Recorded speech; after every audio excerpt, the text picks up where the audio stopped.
আসসালামু আলাইকুম। সবাইকে স্বাগত জানাচ্ছি বিটিভিউজে। আপনাদের সাথে আছে আমি তানজিলা হক। সিরিয়ার সংখ্যালঘু দ্রুজ ও কুর্দি জনগোষ্ঠীর নিরাপত্তা নিশ্চিত করার নামে তাদের জন্য আলাদা রাষ্ট্র প্রতিষ্ঠার পরিকল্পনা নিয়ে অনেক আগে থেকেই কাজ করছে ইসরায়েল ও যুক্তরাষ্ট্র। এজন্য এই দুটি ক্ষুদ্র জনগোষ্ঠীকে তারা সামরিক সহ সব ধরনের সহায়তা দিচ্ছে। বাশার আল আসাদের শাসনের বিরুদ্ধে 2011 সালে শুরু হওয়া বিক্ষোভ শেষ পর্যন্ত গৃহযুদ্ধে রূপ নেয়। তখন থেকেই যুক্তরাষ্ট্র ও ইসরায়েল সিরিয়াকে বিভক্ত করার চেষ্টা করে, কারণ একটি ঐক্যবদ্ধ ও সার্বভৌম সিরিয়া সবসময় ইসরায়েলের জন্য হুমকি হিসেবে কাজ করবে।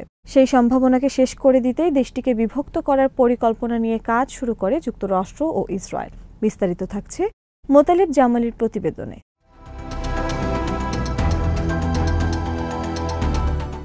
2024 সালের ডিসেম্বরে বাশার আল আসাদের পতন তাদের সেই পরিকল্পনা বাস্তবায়নে নতুন করে হাওয়া দিচ্ছে।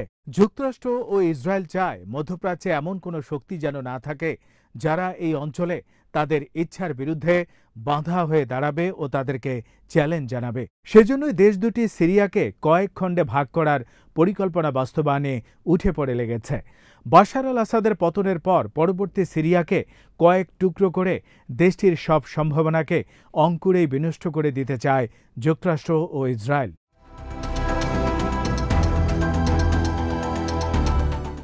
কেবল সিরিয়া নয়, পুরো আরব বিশ্বকে বিভক্তি বিভাজনের মধ্যে রাখার ইসরায়েলি কৌশল নতুন নয়। ইহুদি বর্ণবাদী এই দেশটি প্রতিষ্ঠার পর থেকেই তারা এই নীতি অনুসরণ করে আসছে। 1948 সালে ইসরায়েল রাষ্ট্র প্রতিষ্ঠার পর 1950-এর দশকে দেশটির গৃহীত কৌশলে আরব বিশ্বের বিরুদ্ধে এই বিভাজনের নীতি অনুসরণের কথা বলা হয়েছে।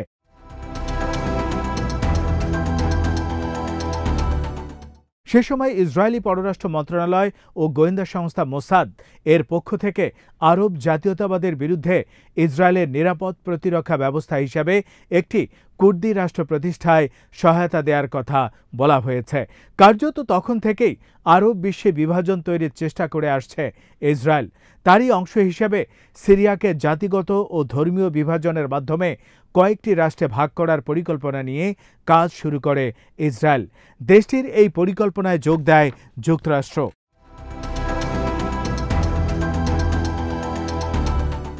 2024 সালের ডিসেম্বরে সিরিয়ার দীর্ঘদিনের শাসক বাশার আল আসাদের পতনের পর গত ডিসেম্বরে দেশটিতে নতুন সরকার ক্ষমতায় আসে। তারা সেখানে নিয়ন্ত্রণ প্রতিষ্ঠার চেষ্টা করছে, কিন্তু ইসরায়েলি আগ্রাসন তাদের এই প্রচেষ্টায় বাধা হয়ে দাঁড়িয়েছে। ইসরায়েলের টার্গেট হচ্ছে মধ্যপ্রাচ্যে আধিপত্য প্রতিষ্ঠার পাশাপাশি তার সম্প্রসারণবাদী নীতির বাস্তবায়ন করে সিরিয়ার আরও ভূখণ্ড দখল ও দেশটিকে জাতি ও গোষ্ঠীগত বিভাজনের ভিত্তিতে কয়েকটি খণ্ডে ভাগ করা।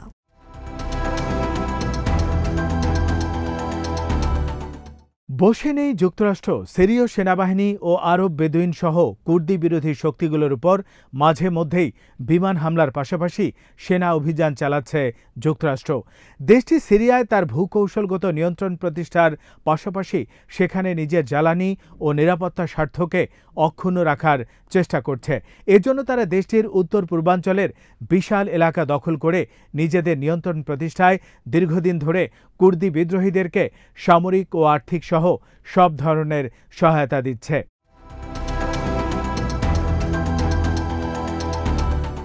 এসব হামলার লক্ষ্য হচ্ছে ভবিষ্যতে যাতে সিরিয়া ইসরায়েলের জন্য কোনো হুমকি সৃষ্টি করতে না পারে। এজন্য বাশার আল আসাদের পতনের পর থেকে ইসরায়েল রাজধানী দামেস্ক সহ সিরিয়ার বিভিন্ন এলাকায় 600-র বেশি লক্ষ্যবস্তুতে হামলা চালিয়েছে এবং দেশটির 400 বর্গ কিলোমিটার এলাকা দখলে নিয়েছে। এছাড়া 1967 সালে যুদ্ধের সময় থেকে সিরিয়ার পশ্চিম গোলান মালভূমি নিয়ন্ত্রণ করছে ইসরায়েল।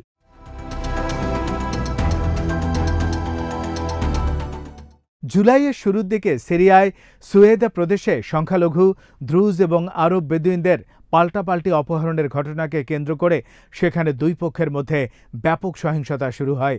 এই পরিস্থিতি নিয়ন্ত্রণের কথা বলে সিরিয়ার সরকারি বাহিনী সুয়েদা প্রদেশে গিয়েছিল, কিন্তু বলা হয় বাস্তবে তারা বেদুইন গোষ্ঠীগুলোর পক্ষেই অবস্থান নিয়েছিল।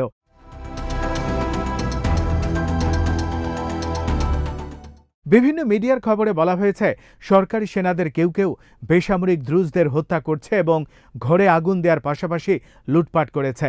সে সময় দ্রুজ সংখ্যালঘুদের রক্ষার কথা বলে ইসরায়েল সুয়েদায় সিরিয়ার সরকারি বাহিনী ও দামেস্কে প্রতিরক্ষা মন্ত্রণালয়ের সদর দপ্তরে বিমান হামলা চালায়।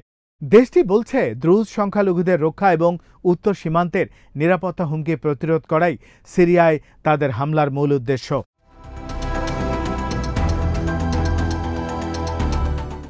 দ্রুজরা হল ইসলামের শিয়া মতাদর্শের একটি শাখা। সিরিয়ায় দ্রুজ সম্প্রদায়ের আনুমানিক 7 লাখ মানুষের বসবাস। অন্যদিকে ইসরায়েলে তাদের সংখ্যা 1.5 লাখ। ইসরায়েলি দ্রুজদের অনেকেই মনে করেন 1948 সালে ইসরায়েল রাষ্ট্র গঠনের সময় থেকে তাদের সঙ্গে ইহুদিদের এক ধরনের রক্তের বন্ধন তৈরি হয়েছে। তবে 2018 সালে জাতিরাষ্ট্র আইন পাশের পর তাদের এ ভাবনায় ছেদ পড়ে। এখন অনেক দ্রুজ মনে করেন ইসরায়েলে তারা দ্বিতীয় শ্রেণীর নাগরিক। তবে এখনও বেশিরভাগ দ্রুজ ইসরায়েল রাষ্ট্রের প্রতি অনুগত। সেনাবাহিনীতেও তারা নিয়মিত দায়িত্ব পালন করেন।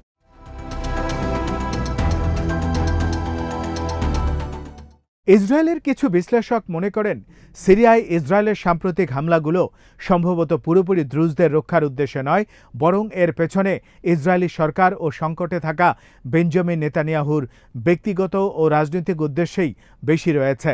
নিউ ইয়র্কে ইসরায়েলের সাবেক রাষ্ট্রদূত ও কনসাল জেনারেল অ্যালন পিনকাসের মতে এটি ইসরায়েলের সুযোগ সন্ধানী একটি তৎপরতা। দ্রুজদের প্রতি সহানুভূতির ভাব দেখানোটা হল ছলচাতুরি।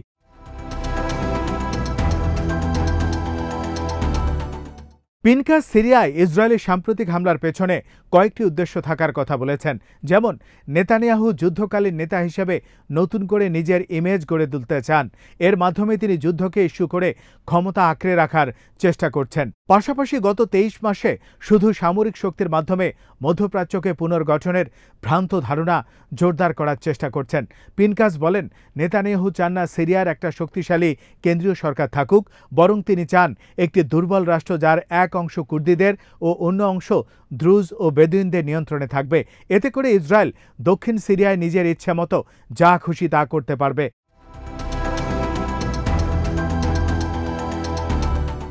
কানসাস বিশ্ববিদ্যালয়ের সহযোগী অধ্যাপক এবং দ্রুজ স্টাডিজ জার্নালের প্রধান সম্পাদক রামি জিদান বলেন, ইসরায়েলি দ্রুজরা নিজেদের একই সঙ্গে দ্রুজ ও ইসরায়েলি আরব বলে মনে করেন। তারা মনে করেন ইহুদি ও দ্রুজ উভয় সংখ্যালঘু হিসেবে নিপীড়নের শিকার। এই উপলব্ধি তাদেরকে ইসরায়েলের প্রতি আনুগত্যের ভিত্তি তৈরি করেছে। রামি জিদানের মতে এখন এই সম্পর্কের ভিত্তি ইসরায়েলি দ্রুজরা চাইছেন ইসরায়েল যেন সিরিয়ায় তাদের সম্প্রদায়ের লোকজনকে রক্ষা করে। যদিও সিরীয় দ্রুজরা ঐতিহ্যগতভাবে ইসরায়েল বিরোধী, কিন্তু তাদের কিছু নেতা সম্প্রতি ইসরায়েলের সঙ্গে ঘনিষ্ঠতা গড়ে তুলেছেন।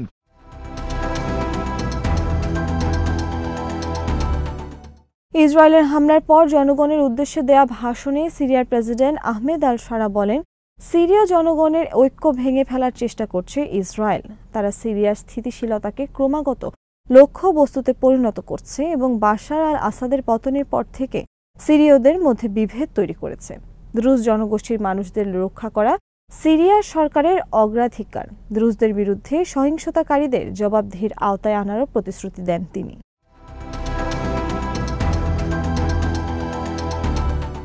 ইসরায়েলকে হুঁশিয়ারি দিয়ে আল শারা বলেন, সিরিয়াকে টুকরো টুকরো করার যে কোনো ইসরায়েলি চেষ্টাকে ব্যর্থ করা হবে। আমার মনে হয় আমরা এখন এক সম্ভাব্য বিপজ্জনক পরিস্থিতির মোড়ে এসে দাঁড়িয়েছি। পরিস্থিতি অনেকটাই নির্ভর করছে ডোনাল্ড ট্রাম্প ও যুক্তরাষ্ট্র ঠিক কতটা ইসরায়েলকে সংযত করতে চায় তার উপর। পরে যুক্তরাষ্ট্রের মধ্যস্থতায় সিরিয়া ও ইসরায়েলের মধ্যে একটি অস্ত্রবিরতি চুক্তি হয়, যা কার্যত ইসরায়েল ও দ্রুজদের পক্ষেই গেছে।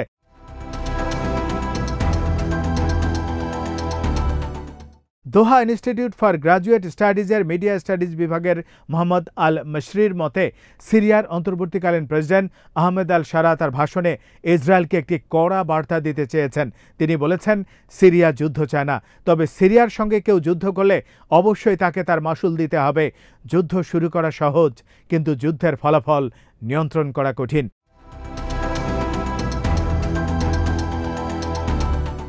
আল শারার এই বক্তব্য সরাসরি ইসরায়েলের উদ্দেশ্যে দেয়া হয়েছে। প্রেসিডেন্ট আল শারা আগামী মাসের 15 থেকে 20 তারিখের মধ্যে সিরিয়ার পার্লামেন্ট নির্বাচন অনুষ্ঠানের পদক্ষেপ নিয়েছেন।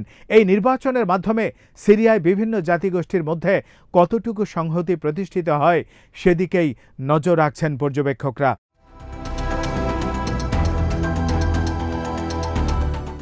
আজ এখানে শেষ করছি। সবাই ভালো থাকুন, সুস্থ থাকুন আর দেখতে থাকুন বিটিভিউজ। চ্যানেলটি ভালো লাগলে সাবস্ক্রাইব করুন। সংযুক্ত থাকুন আমাদের ফেসবুক পেজে। আল্লাহ হাফেজ।